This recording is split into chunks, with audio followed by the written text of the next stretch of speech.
무화과 나무의 비유를 배우라. 그 가지가 연하여 지고 잎사귀를 내면 여름이 가까운 줄을 아나니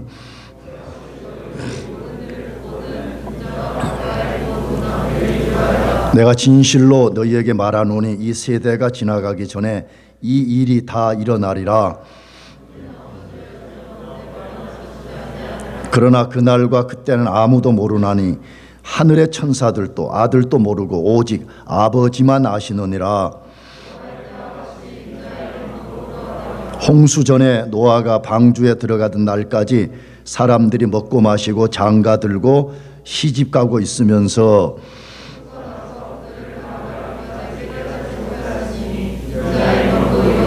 그때 두 사람이 밭에 있으며 한 사람은 데려가고 한 사람은 버려둠을 당할 것이요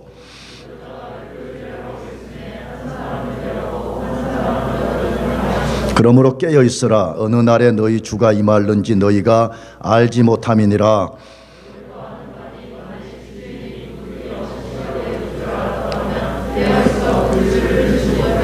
다 같이 이러므로 너희도 준비하고 있으라. 생각지 않은 때에 인자가 오리라. 아멘. 여러분의 일주일에 라멘을 몇 개나 드십니까? 저는 아주 오래전 한국에서 신학대학원을 3년간 다니는 동안에 하루도 라멘을 안 먹어본 적이 없었던 것 같습니다. 너무 라멘을 많이 먹어가지고 주변의 동료들이 너 그렇게 많이 먹으면 앞으로 몸이 망가진다라고 권면했습니다. 한 번이 아니고 가까운 친구들이 여러 번 말했습니다. 라멘만 먹으면 안 돼, 너 죽어, 이런 식으로 권면했습니다. 그래도 듣지 않았습니다. 라멘의 유혹을 떨쳐버릴 수가 없었습니다. 왜냐하면 그때 제가 거의 이제 혼자 기숙사에 지낼 때 이렇게 뭘 차려서 먹는다기 귀찮으니까 라멘은 준비하기가 너무 간단하잖아요.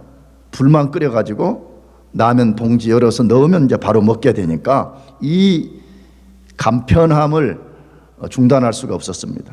또 하나는 공부하는 학생들이 다 느끼는 게 그거죠. 밤늦게까지 공부하면 얼마나 몸이 피곤할 뿐만 아니라 이 목이 꺼끄러워지니까 뭘 먹기가 어렵잖아요. 그 당시엔 또 기숙사 밥이 너무 안 좋아가지고 반찬이 너무 열악해서 먹기가 힘드니까 저는 라면에 목 넘김이 좋아서 심지어 아침에도 해장라면을 먹었습니다. 그 다음에 끊어버릴 수 없는 가장 큰 유혹은 김치와 함께 먹을 때의 그 풍미, 그건 도저히 끊을 수가 없었습니다. 그래서 동료들의 아주 간곡한 권면에도 불구하고 3년 동안 줄기차게 라면을 먹었습니다.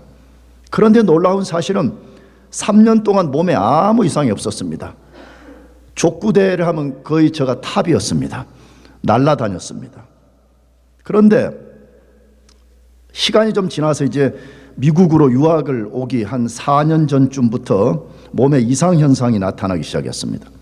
처음에는 몸에 아주 작은 두드러기가 여기저기 조금씩 났다가 사라지고 또 약을 먹으면 없어지고 그랬습니다. 근데 이것이 점점 강도가 심해져 가지고 어느 날부터 온 몸이 괴물로 바뀌는 만성 두드러기가 되었습니다. 이건 과장이 아닙니다. 진짜 괴물이 되었습니다. 그 질병 때문에 오랫동안 엄청난 고난을 겪었고 너무나 괴로워서 자주 욥기서를 펴놓고 욥의 고통을 묵상한 적이 있었습니다. 심지어 이 두드러기로 얼굴에 이 두드러기가 발생을 하게 되면 얼굴이 괴물처럼 변해가지고 주일날 강단에 서지를 못해서 설교를 하지 못한 적도 있었습니다. 그러다가 이제 주변에서 어느 유명한 한방병원을 소개해줘가지고 한방병원을 찾아갔더니 이제 거기서 저 몸 전체를 스캔한 것입니다. 근데 그 원장님의 최종 결론이 뭐냐? 당신은 인스턴트 음식을 너무 많이 먹어서 몸이 산성화되어 버렸습니다. 한방에서 말하는 무슨 몸의 균형이란 게 있대요. 그 균형이 깨어져 버렸습니다 라고 말했습니다. 그래서 이제 이 산성화된 몸을 약간의 알칼리성 쪽으로 바꾸는 것과 균형을 맞추기 위해 가지고 오랫동안 침을 맞고 약을 먹었습니다. 근데 침을 이걸 맞는데 그냥 보통 우리가 좀 건강하게 맞는 그런 침이 아니고 내 몸에 망가진 것을 회복하려고 그러니까 아픈 자리만 찌르는 거예요. 나는 또 그렇게 맞는 침은 처음 봤어요. 가장 흔히 말하는 급소 부분들을 찔러대니까 침을 맞을 때마다 얼마나 고통스러운지 매일 맞았습니다. 그리고 비싼 한약을 먹느라고 가난한 살림이 그냥 반쪽 거덜이 난 적이 있었습니다. 오늘 읽은 성경 본문에서 예수님께서 우주의 최후 종말을 목전에 둔 모든 사람들을 향해서 권면하고 있습니다. 모든 사람을 향한 권면입니다. 오늘 본문은 우리가 앞으로 2주 후에 읽을 45절 이하는 특별히 그리스도인들을 향한 권면입니다. 근데 오늘 본문은 최후 종말 앞에 살고 있는 모든 사람을 향한 권면입니다. 자, 그러면 우리가 오늘 이 본문의 배경을 좀 이해하는 것이 필요한데, 이 마태복음 24장의 시작은 마태복음 24장 3절 때문에 시작이 된 것입니다. 거기 보게 되면 예수님의 제자들이 어느 날 예수님께 물어봤습니다. 뭘 물어봤죠? 두 가지 물어봤습니다. 첫째, 어느 때 성전이 파괴됩니까? 또 하나는 주님의 재림과 세상 끝날에는 어떤 징조가 있습니까? 이걸 물었습니다. 그래서 이 두 가지 물음 때문에 예수님이 마태복음 24장 4절로부터 31절까지 긴 대답을 해 주셨습니다. 어떤 방식으로 해 주셨습니까? 이미 설교 때 몇 번 언급을 했지만 선지자적 예언법으로 말씀해 주셨습니다. 선지자적 예언법이라는 것은 어떤 사건을 두 개를 일직선상에 놓고 하나의 방식으로 말하면 두 가지를 말하는 것이 되는 방식을 말합니다.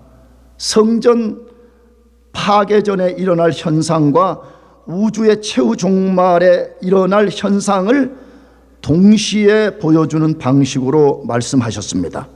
그것을 좀 더 세분화해서 우리가 살펴보면 먼저는 종말의 현상을 알려주셨습니다. 제가 자주 말씀드렸습니다. 종말이라는 말을 이해해야 된다고. 종말은 예수님의 초림부터 뭘 말하죠? 재림 기간 전부를 종말이라 그렇게 말합니다. 그래서 지금이 종말이라는 것을 보여주는 그 종말 현상을 예수님이 첫 번째로 말씀해 주셨습니다. 그 다음에 두 번째 구체적인 설명은 최후 종말 전에 어떤 현상이 발생할 것인지를 알려주셨습니다. 그 다음에 마지막 세 번째로는 우주의 최후 종말 때 어떤 일들이 벌어지는지를 말씀하셨습니다. 그런 후에 오늘 본문에서 최후 종말과 예수님 재림을 목전에 둔 모든 세대가 반드시 배워야 되는 사실에 대해서 말씀했습니다. 최후 종말이 다가오기 때문에 최후 종말을 목전에 둔 모든 사람들이 반드시 알아야 되는 사실이 있다는 것을 말씀하신 것입니다. 근데 그 말씀의 방식이 뭐냐 그러면 세 가지 비유를 통해서 말씀했습니다. 그 세 가지 비유는 첫 번째가 무화과 나무 비유이고, 두 번째로는 노아 시대 때 사람들의 특성을 보여주는 비유이고, 세 번째로는 주인과 도둑의 비유를 들어서 말씀해 주신 것입니다. 우리는 기억해야 됩니다. 때로는 사람의 권면도 무시하면 저처럼 상상할 수 없는 고난을 당합니다. 그렇다면 예수님의 권면을 무시해서는 절대로 안 되는 것입니다. 예수님의 권면을 무시하고 순종하지 않는 사람은 사람의 권면을 무시하는 것과 비교할 수 없는 위험과 고통을 당할 수 있기 때문에 그렇습니다. 그러면 우리가 반드시 알아야 되고 순종해야 될 예수님의 권면은 구체적으로 무엇일까요? 첫 번째로 예수님 예언의 성취들이 무엇을 말하는지를 분별할 수 있어야 된다고 말합니다.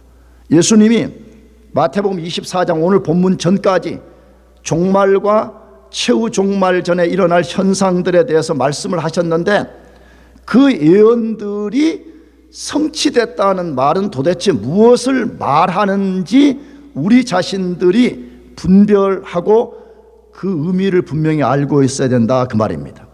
앞에서 말씀드린 대로 예수님 제자들은 예수님께 성전이 언제 파괴되고 예수님의 재림과 우주의 최후 종말이 언제 일어날 것인지를 물었습니다. 예수님은 거기에 대한 징조들을 자세히 설명해 주셨습니다. 그런 다음에 그런 징조들을 통해서 우리가 살고 있는 이 세대가 우주의 최후 종말 앞에서 어디쯤에 위치해 있는지를 분별하라고 말씀하는 것입니다. 도대체 지금 현재 우리는 이 종말 시대 어느 지점에 위치해 있는지를 분별할 수 있는 능력을 길러내라, 그 말이죠. 그것을 첫 번째 무화과 나무 비유를 통해서 말씀하셨습니다. 그 내용이 24장 32절부터 36절까지인데 32절하고 33절 두 절만 같이 읽어보겠습니다. 시작. 무화과 나무의 비유를 배우라. 그 가지가 연하여지고 잎사귀를 내면 여름이 가까운 줄 아나니 이와 같이 너희도 이 모든 일을 보거든 인자가 가까이 곧 문 앞에 이른 줄 알라 라고 말씀했습니다. 무화과 나무의 비유를 배우라고 되어 있습니다. 무화과 나무의 비유를 배우라 이렇게 되어 있습니다. 자, 그러면 무화과 나무의 비유가 무엇인지를 우리가 알아야 되잖아요. 이것은 이스라엘 상황에서 주어진 것인데, 이스라엘에서 사람들이 무화과 나무가 이게 가지나 이런 나무 전체가 좀 부드러워지고 잎사귀를 내면 이 사람들이 알아차리는 것이 있었던 거죠. 우리는 오늘날 무슨 시간과 계절의 변화들을 몸으로도 느낄 수 있지만 정확하게는 요즘 많은 기술과 그런 과학의 어떤 것을 의지해서 지금 때가 어느 때인 줄 우리가 대충 알잖아요. 근데 고대 당시에는 그런 것이 없었으니까 무화과 나무 잎사귀가 이제 무화과에서 나오기 시작하면 사람들이 뭘 알아차렸다는 거죠? 곧 여름이 다가오고 곧 계절의 변화가 올 것이라는 것을 분별한 것처럼 예수님이 이제 모든 사람들에게 말씀해 뭐라고? 이처럼 너희도 이 모든 일을 보거든 인자, 예수님 자신이 곧 문 앞에 이른 줄 알아라 이렇게 말했습니다. 문 앞에 왔다는 말은 뭐예요?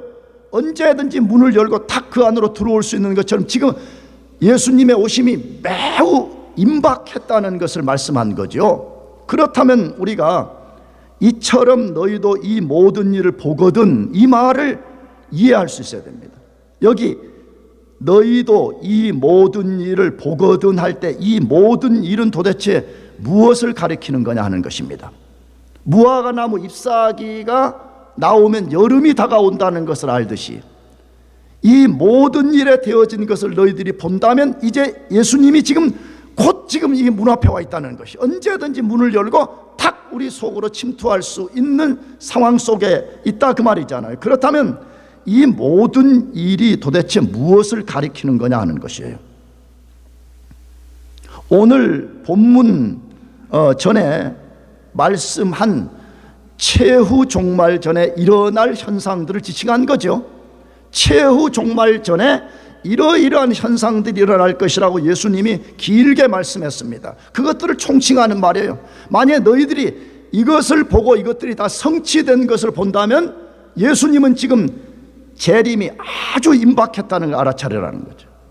그러면 그 종말 전에 일어날 현상이 뭐예요? 그것을 9가지로 예수님 말씀하셨는데, 첫째는 거짓 그리스도의 미혹입니다. 진짜 그리스도가 아니면서 내가 그리스도라고 하면서 사람들을 속이는 일이 벌어진다. 두 번째로는 난리의 소문과 전쟁의 일들이 끊어지지 않는다. 난리와 난리의 소문과 전쟁과 전쟁의 소문이 끊어지지 않는다. 세 번째로는 그리스도인들이 예수님을 믿는다는 것 때문에 핍박받는 일이 벌어질 것이다. 네 번째로는 거짓 선지자들의 미혹이 있을 것이다. 확대시키면 거짓 기독교 지도자들이죠. 거짓된 복음을 가리켜서 사람들을 속이는 일이 벌어질 것이다. 다섯 번째, 복음이 온 세상에 전파될 것이다. 복음이 땅 끝까지 전해지는 것을 볼 것이다. 여섯 번째는 거룩한 곳에 멸망에 가증한 것이 서는 것이다. 이거는 역사적으로는 먼저는 예루살렘 성전 안에 일어나는 일을 지칭하는 것이고, 넓게는 우리 그리스도인들이 성전인데 그리스도인들 속에 어떠한 더러운 일들이 벌어지는 것을 보라, 그 말이죠. 일곱 번째, 성전이 파괴되는 것을 보거든.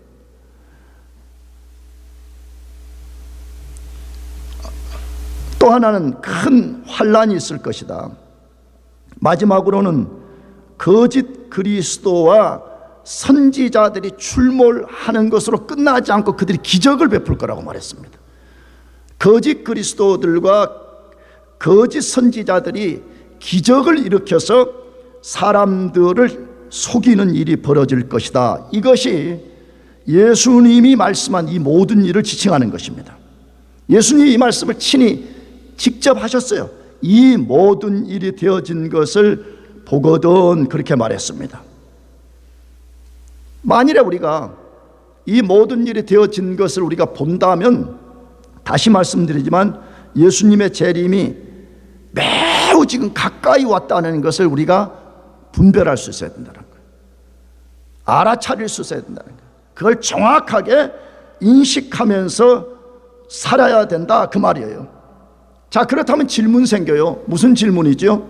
앞에서 언급한 징조들은 다 이루어졌을까요? 아직 안 이루어졌을까요?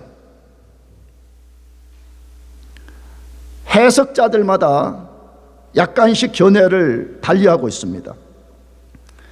하나님이 각 세대마다 구원의 방식을 다르게 했다고 성경을 해석하는 세대주의라는 게 있어요. 사실은 여러분들이 이런 말을 좀 어려워한다고 나도 좀 전에 듣긴 하는데, 근데 사실 알아야 돼요. 이런 걸 알아야만이 우리가 어떤 거짓된 혹은 아니면 성경에 탁월하지 않은, 아니면 성경에 바르지 않은 해석을 누군가가 전해줄 때 우리가 이걸 분별하는 능력이 생기거든요. 만약에 여러분이 여기 있는 이 목사가 신학적으로 뭔가 좀 문제가 있어요. 근데 내가 여러분에게 설교를 하는데 여러분이 분간할 능력이 없고 그냥 목사님이 말했다니까 우리는 믿어버리자, 그러면 굉장한 위험에 빠질 수가 있잖아요. 그렇기 때문에 우리가 그걸 분간할 수 있는 능력을 길러내려면 우리 신앙의 가장 중요한 성경의 텍스트를 어떤 원리로 해석하는지, 그 목사가 혹은 그 신학자가 어떤 근거에 의해서 이 성경을 해석하는지를 우리가 정확하게 알아야 된다, 이 말이에요. 그런데 세대주의자들이라는 게 있어요. 굉장히 그게 지금 오늘 미국과 한국 교회에 영향을 미치고 있어요. 근데 세대주의의 특성 중에 하나가 뭐냐 그러면, 성경의 전체 역사를 7세대로 나누는데 각 세대마다 하나님의 구원하는 방식이 다르다라고 해석하는 견해가 세대주의자들이에요. 또 하나의 아주 중요한 해석 원리를 가진 것이 개혁주의 사람들의 견해입니다. 근데 이 서로 견해가 달라요. 이 본문을 같이 읽는데도. 세대주의자들은 예수님 말씀한 이 10가지 현상들이 아직 다 이루어지지 않았다라고 말해요. 근데 개혁주의 신학자들과 성경을 해석하는 건전한 사람들은 이 10가지의 현상들이 다 이루어졌다라고 말하고 있습니다. 이게 굉장한 차이가 있는 거죠. 일부분에서는 다 이루어졌다고 말하고 일부분은 아직 이루어지지 않았다고 말하니까 이 똑같은 본문에 대한 해석이 이렇게 많은 차이를 일으켜낸다, 이 말이에요. 저는 개인적으로 이런 징조들이 다 이루어졌다고 믿고 있습니다. 저는 개혁주의자들의 해석 원리를 지지하고 있는데, 만일에 이게 다 이루어졌다라는 것이 정확한 해석 원리가 맞다 그러면 지금 우리 시대는 정말 문자 그대로 예수님이 지금이라도 당장 문 밖에 서 계시다가 문을 열고 세상이라는 한복판에 탁 출현할 수 있는 이런 시기에 살고 있다, 그 말이잖아요. 나는 그래서 여러분에게 도전해요. 여러분들이 신학적인 눈이 열어지길 바라는 것이, 그냥 교회를 다니면서 나쁘게 말하라는 것이 아니에요. 찬송을 좀 부르면서 여러분의 감정을 좀 북돋우는 것으로 신앙생활이 전부라고 여기면 굉장히 오산인 것입니다. 우리 감정은 매우 중요합니다. 왜? 우리 존재 자체가 지식과 감정과 의지로 구성되어 있기 때문에 감정을 무시할 수는 없어요. 그러나 여러분을 감정에다가 여러분 신앙의 전부의 기반을 두게 되면 우리는 무너질 수밖에 없는 것입니다. 그렇기 때문에 여러분들이 신학적으로 우왕좌왕하지 말고 예수님 권면처럼 예수님 말씀하신 우주 최후 종말전 현상이 다 진짜 성취가 된 건지 아니면 안 된 것인지를 분별할 수 있어야 되는 것입니다. 만일에 다 성취된 것으로 깨달아지고 믿어진다 그러면 우리가 취해야 될 태도는 뭐지요? 예수님의 재림, 최후 종말이 너무너무 임박해 있다는 것이에요. 아니 그냥 우리가 좀 여유를 부릴 시간이 있는 것이 아니라 지금 예수님이 언제든지 세상이라는 문을 열고 이 한복판에 자신의 충만과 자신의 임재와 자신의 살아계심을 드러낼 수 있다는 것입니다. 저는 개인적으로 다시 말씀드리지만 종말의 종말 시대에 있다고 믿습니다.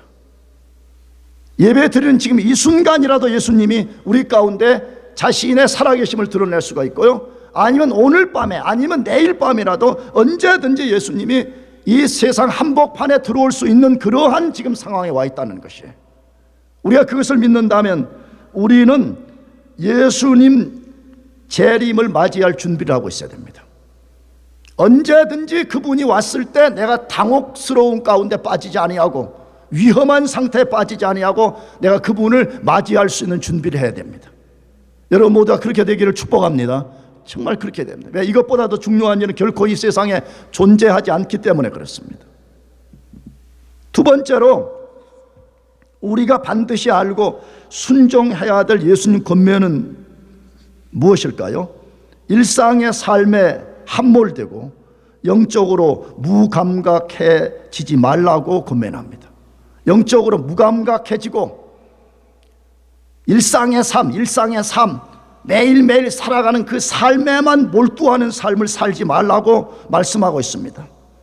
예수님이 두 번째 비유를 통해서 모든 사람에게 그것을 권면하는데 24장 37절에서 39절까지 말씀인데 같이 읽어보겠습니다. 시작.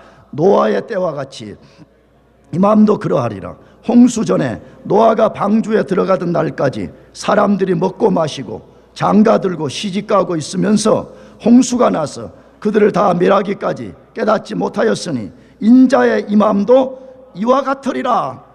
예수님은 이 비유 혹은 이 예증을 통해서 무엇인가를 권면하고 있습니다. 뭘 권면하고 있습니까? 예수님 재림 전에 사람들이 보이는 반응이 노아 시대 때 사람들이 보인 반응과 똑같다고 말해요. 수천 년 전에 노아 때 사람들의 반응과 수천 년 후에 오늘 이 시대 사람들의 반응이 똑같다고 말해요. 무엇이 똑같습니까?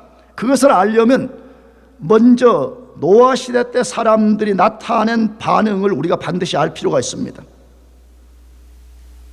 노아 시대 때 사람들은 노아가 방주를 만들면서 하나님이 홍수로 세상을 심판하신다고 경고하고 준비하고 대비하라는 권면을 들었습니다. 노아는 분명하게 그것을 경고했다고 성경은 말합니다. 노아는 분명히 그 시대 사람들에게 홍수의 심판이 올 것이니까 이 경고를 받아들이라고 분명히 선포했다라고 되어 있습니다. 그것이 대표적으로 베드로후서 2장 5절 말씀인데 제가 읽어보겠습니다. 옛 세상을 용서하지 아니하시고 오직 뭘 전파하는? 의를 전파하는 노아와 그 7 식구를 보존하시고 경건하지 아니한 자들의 세상에 홍수를 내리셨으며 라고 되어 있습니다. 노아의 행위를 하나님이 베드로를 성령으로 감동시켜서 노아가 과거에 방주 만들 때 무슨 일을 했는가를 여기 언급했는데 오직 의를 전파하는 노아라고 되어 있습니다. 이 말이 무슨 말이에요? 노아가 그 세대 사람들에게 하나님이 홍수로 세상을 심판할 것이니까 너희 방주를 만드는데 같이 동참하고 심판날 전에 너희들이 방주에 같이 승선하자라고 말한 거지요. 아니면 너희들이 하나님을 경건하게 섬겨라 라고 말했을 것으로 충분히 추정이 되는 거잖아요. 보통 전통 교회에서 성경을 해석할 때는 노아는 120년 동안 방주를 만들었다 그렇게 말합니다. 노아 방주 얼마 만들었냐? 120년 동안 만들었다 그렇게 말합니다. 물론 아직 성경을 많이 모르는 여러분이 이런 말 자꾸 혼란을 불러일으키고 좀 조심스러운데 구약 신학자들 간에는 약간의 여기 악유가 있는 것은 사실입니다. 그러나 전통교회에서는 방주를 몇 년 만들었어? 그러면 120년 만들었다 이렇게 말합니다.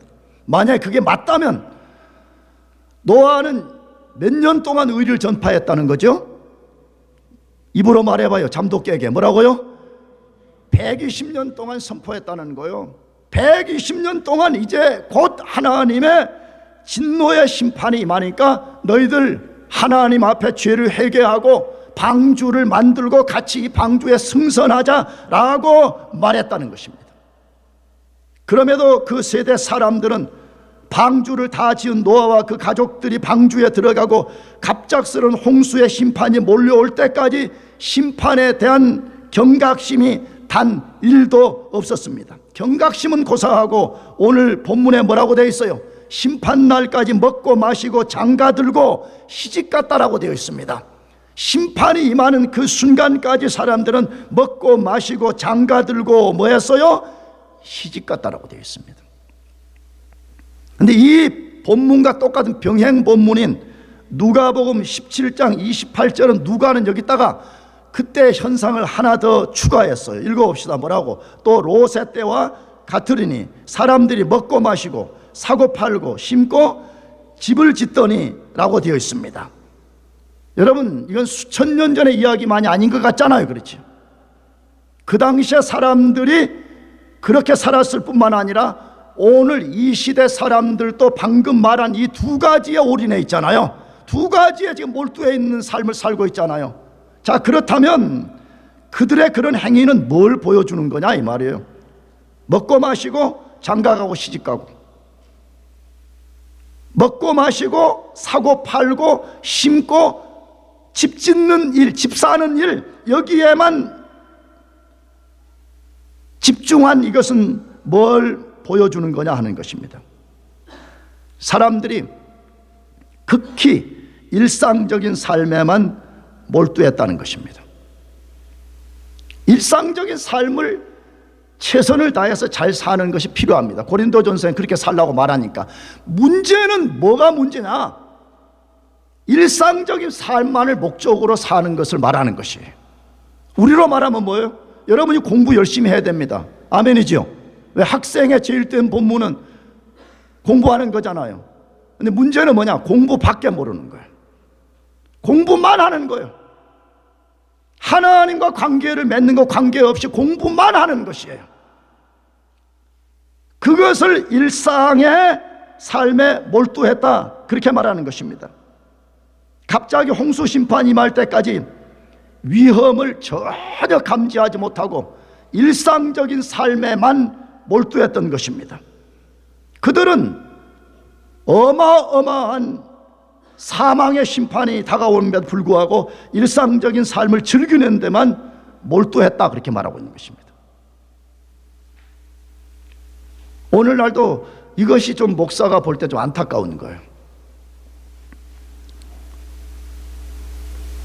그래서 여러분 다가 그런지 난 잘 모르겠어요. 그러나 보기에는 아메리칸 드림 하나밖에 없는 사람들,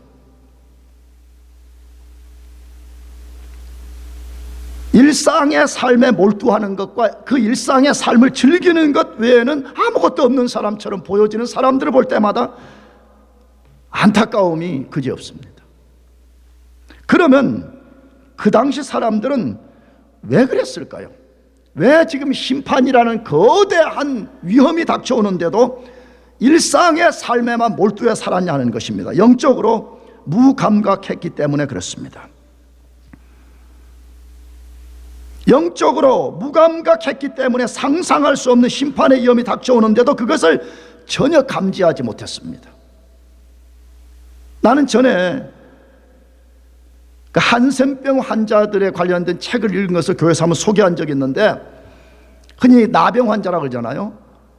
이 사람들 중에 어떤 한 부류의 가장 큰 위험은요, 이 손이 썩어가거나 이렇게 할 때 썩어가는 것 자체도 위험한 것이지만 신경이 죽어버린다는 거예요. 신경이 죽으면 어떤 위험을 동반하냐 그러면, 뜨거운 불을 만지거나 뜨거운 것을 만져도 고통을 못 느끼니까 사람들이 그 신경 죽은 손을 가지고 불을 만지면서 화상을 입어가지고 나병 플러스 그게 화상으로 인해서 어마어마한 고통을 느끼다가 손을 잘라내고 팔을 잘라내야 되는 그런 일이 벌어진다는 글을 읽어본 적이 있거든요. 신경이 죽어버리면 불을 만지는 위험이 뭔지를 못 느끼는 거예요. 영적으로 무감각해지게 되면 하나님의 심판이 지금 눈앞에 닥쳐오는데도 심판의 위험성을 전혀 감지할 수가 없다는 것이에요. 그럼 무엇이 도대체 그 사람들을 영적으로 무감각하게 만들어버렸을까 하는 것이에요. 일상의 삶에 몰두한 것입니다. 일상의 삶을 즐기는 것만에 함몰이 되어 있었기 때문에 영적으로 자기도 모르는 사이에 무감각해져 버린 거예요. 그래서 저는 내 경험상 나는 이렇게 믿고 있어요. 이 둘은 서로 밀접한 관련을 갖고 있다는 거예요. 서로 영향을 준다는 거예요. 다시 말하면 영적 무감각과 일상에 함몰된 삶은 서로에게 영향을 준다는 것이에요. 어떻게 영향을 줄까요? 무감각하면 심판의 위험을 감지하지 못한 채 일상의 삶에만 몰두하기 쉽습니다. 반대로 일상의 삶에만 몰두하다가 살다가 보면 자기도 모르는 사이에 영적으로 무감각해진다는 것입니다. 영적 무감각은 상상만 해도 끔찍한 일입니다. 왜 그렇다고요? 노아 시대 때를 다 지금 상상해 보자는 거예요. 노아가 분명하게 지금 하나님의 심판이 닥쳐오고 있다, 대비하라라고 말하는데 무감각했습니다. 야, 심판이라는 게 어딨냐? 2주 전에도 말씀드렸지만 노아 시대 때는 오늘 같은 비라는 개념이 없었어요. 비는 노아의 시대의 홍수 심판 후부터 생긴 거기 때문에 눈에 볼 때에 아니 비라는 것이 없는데 어디서 물이 와가지고 이 세상을 물로 심판할 수 있냐라고 생각한 거죠. 그렇기 때문에 사람들이 도저히 심판에 대한 경각심을 가질 수 없었습니다. 그러다가 그들은 어느 날 갑작스러운 하나님의 심판에 의해서 노아의 식구를 빼놓고는 다 멸망을 당했더라 그렇게 되어 있습니다. 그런데 바로 그런 급작스러운 심판으로 인해서 진멸당하는 이야기를 마태복음 24장 40절에서 41절로 소개하는데, 40절부터 읽어봅시다. 같이 시작. 그때에 두 사람이 밭에 있음에 한 사람은 데려가고 한 사람은 버려둠을 당할 것이요, 두 여자가 맷돌질을 하고 있음에 한 사람은 데려가고 한 사람은 버려둠을 당할 것이다. 자, 놀라운 그때 일어날 상황을 지금 말씀한 거죠.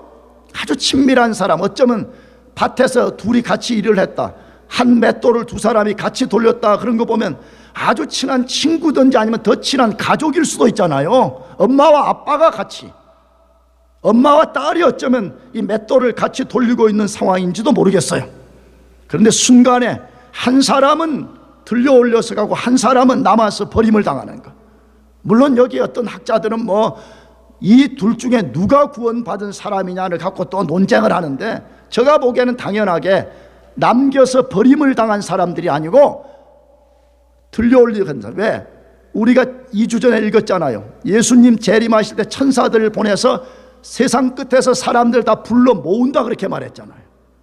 데살로니가 전서에는 예수님이 재림하실 때 우리가 땅에서 미안해요 그냥 멍청하게 이렇게 쳐다보는 것이 아니라 우리가 다 하늘 공중에 올라가서 그리스도의 왕권을 가지고 오시는 그분을 영접하러 나간다고 되어 있거든요. 그렇기 때문에 당연하게 여기 두 사람 중에 한 사람이 올라갔다라고 말하는데 그 사람이 구원받은 사람인 거죠. 그런데 뭘 말하려고 이 예정을 예수님이 말씀한 거예요. 예기치 않은데 순식간에 일어날 일이 있다는 거죠. 아니 무슨 예수님이 3일 전부터 예고라도 하면 준비라도 할 것인데 갑자기 지금 두 사람이 밭에 일을 하다가 두 사람이 지금 한 맷돌을 돌리는데 한 사람은 랩처돼 버리고 한 사람은 그게 버림을 당할 것이라고 말하는 핵심이 뭐냐 하는 것이에요.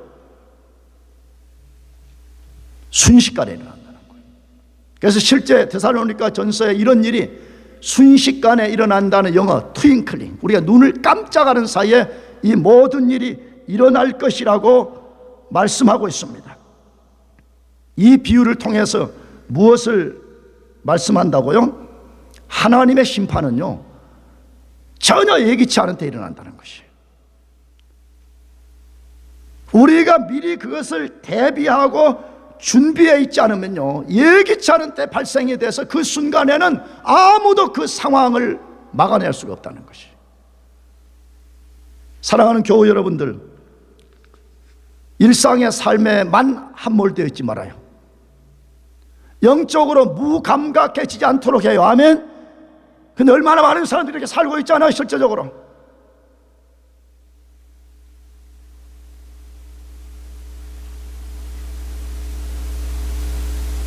영적으로 무감각해지는 것은요 굉장한 위험을 초래하는 것이에요. 매일의 삶에만 몰두하고 일상의 삶을 즐기는 것만을 목적으로 삼는 사람들은 굉장히 위험하다 그래요. 여러분들 모두가 그렇게 되지 않기를 축복합니다. 마지막 세 번째로 우리가 반드시 알고 순종해야 될 예수님 권면은 뭐냐? 깨어서 갑작스럽게 재림할 예수님을 맞이할 준비를 하라고 말합니다. 한마디로 말해서 뭐에 있으라는 거예요? 깨어 있으라 이 말이에요. 깨어 있으라. 예수님은 이것을 위해서 세 번째 비유를 말씀하셨습니다. 그것이 24장 42절에서 44절까지인데 먼저 42절 43절 두 절을 읽어보십시다. 시작. 그러므로 깨어 있으라. 어느 날에 너희 주가 임할는지 너희가 알지 못함이니라. 너희도 아는 바니 만일 집주인이 도둑이 어느 시각에 올 줄을 알았다면 깨어 있어 그 집을 뚫지 못하게 하였으리라. 비유의 내용은 뭐지요? 집주인과 도둑의 비유입니다. 만일 어떤 집주인이 자기 집에 도둑이 언제 쳐들어올지를 안다면 그 시간까지 깨어서 쳐들어오지 못하도록 지킨다는 것입니다. 반대로 그렇게 하지 않으면 도둑이 예기치 못한 때 와가지고 자기의 모든 것을 털어가 버린다, 그 말 하려는 거잖아요. 왜 예수님이 이 비유를 하셨습니까? 예수님 재림은 도둑같이 오신다 그 말이잖아요. 자신의 재림을 도둑이 남의 집에 물건 훔치러 들어가는 것과 같은 그러한 특성을 갖고 있다, 그걸 알리는 것이죠. 그래서 성경은 예수님의 재림을 여러 번에 걸쳐서 도둑에 비유합니다. 여러 군데 많은데 한 세 곳만 살펴보려고 그래요. 첫 번째로 데살로니가 전서 5장 1절에서 3절입니다. 읽어보겠습니다. 형제들아, 때와 시기에 관하여는 너희가 쓸 것이 없으면 주의 날이 밤에 도둑같이 이를 줄을 너희 자신이 자세히 알기 때문이라. 그들이 평안하다 안전하다 할 그때에 임신한 여자에게 해산의 고통이 이름과 같이 멸망이 갑자기 그들에게 이르르니 결코 피하지 못하리라. 설명이 필요 없습니다. 예수님의 재림은 밤에 도둑같이 임할 것이라고 말씀합니다. 베드로후서 3장 9절에서 10절 읽어보겠습니다. 시작. 주의 약속은 어떤 이들이 더디다고 생각하는 것 같이 더딘 것이 아니라 오직 주께서는 너희를 대하여 오래 참으사 아무도 멸망하지 아니하고 다 회개하게 이르기를 원하시느니라. 그러나 주의 날이 도둑같이 오리니 그날에는 하늘이 큰 소리로 떠나가고 물질이 뜨거운 불에 풀어지고 땅과 그 중에 있는 모든 일이 드러나리로다. 예수님의 재림날을 도둑같이라고 비유하고 있습니다. 마지막 계시록 3장 3절 같이 읽어보겠습니다. 시작. 그러므로 내가 받았으며 어떻게 들었는지 생각하고 지켜 회개하라. 만일 깨지 아니하면 내가 도둑같이 이르느니 어느 때에 내게 이르는지 내가 알지 못함이니라. 자, 다시 질문해 봅시다. 왜 예수님은 예수님의 재림을 도둑에 비유했다고요? 도둑이 갖고 있는 특성을 갖고 설명하라는 것이죠. 도둑이 어느 집에 쳐들어갈 때 알리고 쳐들어가는 도둑은 없잖아요. 할 수만 있으면 절대 주인이 알지 못하게 하는 것이 도둑의 특성인 것처럼 예수님의 재림도 사람들이 전혀 예상할 수 없는 때에 오신다라고 말씀하고 있습니다. 사람들이 뭐 한 달 후에나 올라나? 아니, 그런 거 아니라고 말해요. 사람들이 전혀 예상하지 못한 때에 온다라고 말해요. 그래서 그걸 오늘 42절과 44절에 두 번에 걸쳐 반복하기를 뭐라고 말하고 있는 거예요? 어느 날에 너희 주가 임하는지 너희가 안다 모른다? 모른다고 말해. 44절에도 생각지 않은 때 인자가 올 것이라 그렇게 말하는 것이. 자, 그렇다면 예수님의 재림, 최후 종말을 목전에 둔 모든 사람들은 어떤 자세를 갖고 살아야 되냐 하는 것이에요. 마지막으로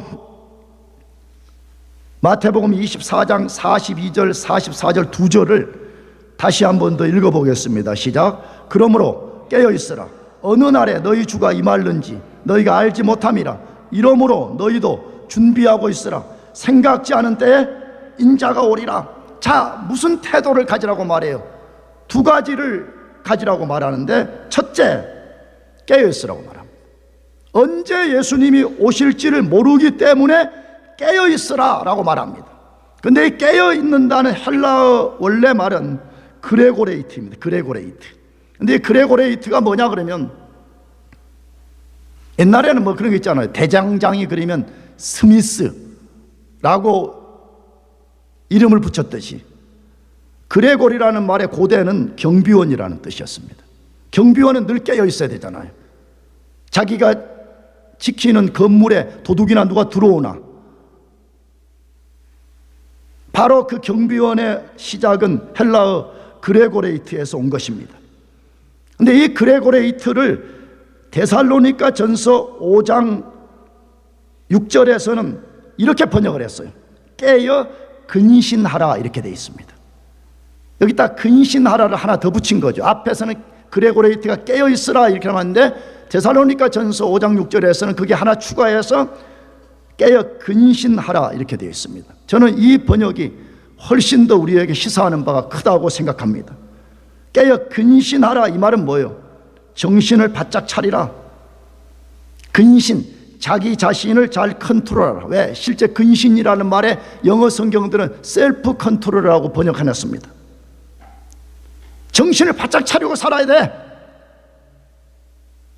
나가서 우리 자신들을 잘 컨트롤하는 것이 필요하다 이 말이에요. 뭐에 대한 컨트롤이겠어요? 당연히 앞에서 말씀한 대로 일상생활에 함몰되어서 영적으로 무감각해지는 것.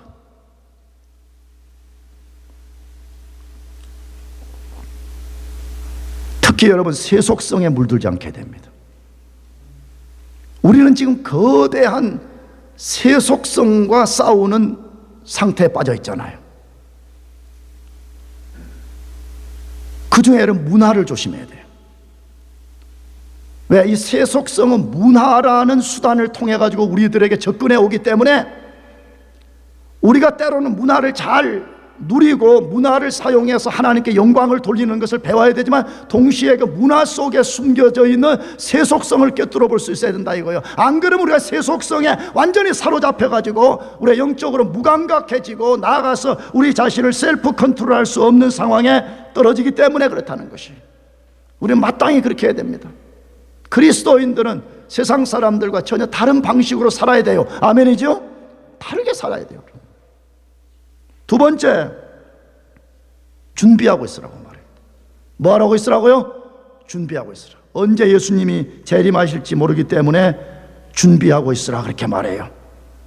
도둑이 언제 쳐들어올지 모르니까 주인이 깨어서 도둑을 막아낼 준비를 하고 있듯이 우리가 예수님이 언제 오실지 모르기 때문에 우리는 반드시 준비하고 있어야 된다는 것이에요. 자, 그러면 준비한다는 이 말은 뭘 말하는 거냐? 뭘 도대체 준비하라냐 이 말이에요. 예수님 맞이할 것 준비하라 이 말이죠. 근데 이걸 구체적으로 뭘 말하느냐 할 때 우리가 2주 후에 다룰 45절 이하의 부터를 소개하는 거예요. 이제 도대체 우리가 예수님 맞이할 준비를 한다는 것은 뭘 말하느냐를 45절부터 말하는 것이에요. 오늘 설교의 결론, 나는 진짜 여러분에게 정말 호소합니다. 나 자신을 포함해서 우리가 예수님 재림을 목전에 둔 상황에서 늘 깨어있기를 바랍니다. 준비하기를 바랍니다. 그래서 그날에 단 한 사람이라도 그날이 돌이킬 수 없는 위험의 날이 되면 안 됩니다.